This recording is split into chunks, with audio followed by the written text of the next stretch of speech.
তিনটে পমফ্রেট মাছ নিয়ে নিয়েছি, নিয়ে খুব ভালো করে ধুয়ে নিয়েছি। আর এটা বানাবো দই পমফ্রেট। একবার বন্ধুরা বানিয়ে দেখুন, দুর্দান্ত খেতে লাগে। তা প্রথমে এর মধ্যে সামান্য একটু লবণ আর হলুদ গুঁড়ো দিয়ে খুব ভালো করে মাখিয়ে নেব।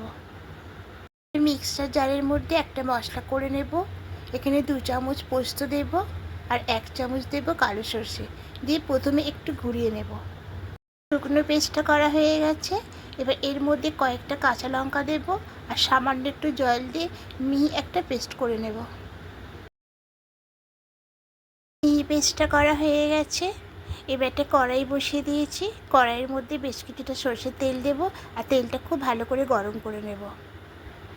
তেলটা গরম হয়ে গেছে। এবার মাছগুলো একে একে তেলের মধ্যে ছেড়ে দেব। এবার মাছগুলোর ওপাশটা উল্টে দেব। এপিট ওপিট দুপিট লাল করে একটু ভেজে তুলে নেব। এপিট ওপিট করে মাছগুলো লাল করে ভেজে নিয়েছি। ঠিক এরকম করেই কড়া করে একটু ভাজতে হবে। দিয়ে এবার মাছগুলো সব তুলে নেব। এবার এই তেলের মধ্যে কালো জিরা ফোড়নে দেব।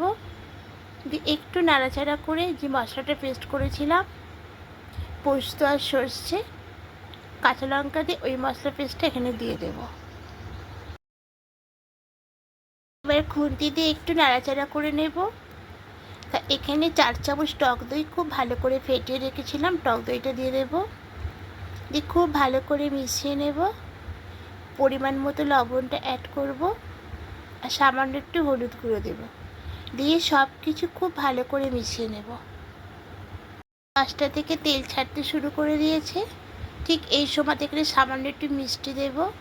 এটা আপনারা দিতেও পারেন, নাও দিতে পারেন, তবে দিলে পরে এর স্বাদটা খুব ভালো হয় খেতে। আর এখানে আমি গুড়ের বাতাসার গুঁড়ো দিয়েছি, আপনারা চিনিটা অ্যাড করতে পারেন। দিয়ে এবার এখানে মিক্সার জারে অনেকটাই মশলা লেগেছিলো, তার মধ্যে অল্প জল দিয়ে জলটা এখানে দিয়ে দেবো। দিয়ে খুব ভালো করে মিশিয়ে নেব। এবার একটু জলটাকে ফুটতে দেব। জলটা ফুটতে শুরু করে দিয়েছে। এই সময়তে ভিজে রাখা মাছগুলো দিয়ে দেব। কয়েকটা কাঁচা লঙ্কা দেব। দিয়ে খুব ভালো করে মিশিয়ে এবার ঢাকা দিয়ে কিছুক্ষণ হতে দেব। এবার ঢাকাটা খুলে নেব। দেখুন মাছের ঝালটা একদম রেডি হয়ে গেছে। এবার গ্যাসটা অফ করে অন্য একটা প্লেটের মধ্যে নামিয়ে নেব আর গরম গরম ভাতের সঙ্গে পরিবেশন করব। তা বন্ধুরা, এরকম করে দই কারি বানিয়ে দেখবেন পমফ্রেট মাছের, খেতে খুব ভালো লাগে।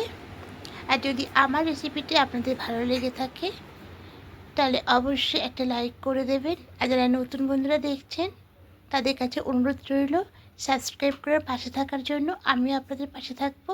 আবার কোনো রেসিপি নিয়ে চলে আসবো। আজকের মতো টাটা।